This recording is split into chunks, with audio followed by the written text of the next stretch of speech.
Hi friends, இன்றைக்கி வந்து பார்த்திங்கன்னா கேஷுக்கும் யூபிஐக்கும் என்ன வித்தியாசம் சொல்லிட்டு தான் பார்க்க போகிறோம். ஓகேங்களா? இப்போது ஒரு பொருளை நம்ம கேஷ் கொடுத்து வாங்குறதுக்கும் கூகுள் பேயில், ஃபோன்பேயில், ஆன்லைனில் யூபிஐ பண்ணுறதுக்கும் என்ன வித்தியாசம் சொல்லிட்டு தான் பார்க்க போகிறோம். ஓகேங்களா? இப்போ யூபிஐ யூஸ் பண்ணாதீங்கன்னு நான் சொல்ல மாட்டேன். ஓகேங்களா?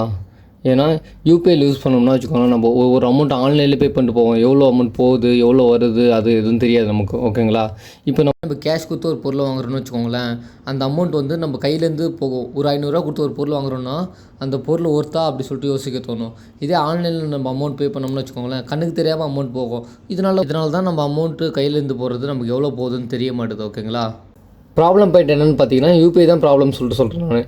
ஏன்னா யூபிஐயில் அமௌண்ட் வந்து பார்த்திங்கன்னா, நம்ம ஆன்லைன்லேயே ஒரு 50, 100 அப்படி கொஞ்சம் அமௌண்ட்டு நம்ம ஸ்பெண்ட் பண்ணுறதுனால எவ்வளோ அமௌண்ட் போகுதுன்னு சொல்லிட்டு நமக்கு தெரியாது. ஓகேங்களா? இப்போ சொல்யூஷன் பாயிண்ட் என்னென்னு பார்த்தீங்கன்னா, கேஷ் கொடுத்து ஒரு பொருளை வாங்குங்க. அப்போ தான் நமக்கு கையிலேருந்து ஒரு 500 நோட்டு எடுத்து கொடுத்தாலும் இவ்வளோ அமௌண்ட் போகுதுன்னு சொல்லிட்டு ஒரு ஃபீல் வரும். ஓகேங்களா? நமக்கு யூஸ்ஃபுல் கண்டென்ட் பார்க்க நம்ம சேனலில் சப்ஸ்கிரைப் பண்ணிவிடுங்க. Okay, thank you. ஆர்கே ஃபைனான்ஸை சப்ஸ்கிரைப் பண்ணிவிட்டு பெல் ஐக்கனை கிளிக் பண்ணிக்கோங்க. தேங்க்யூ.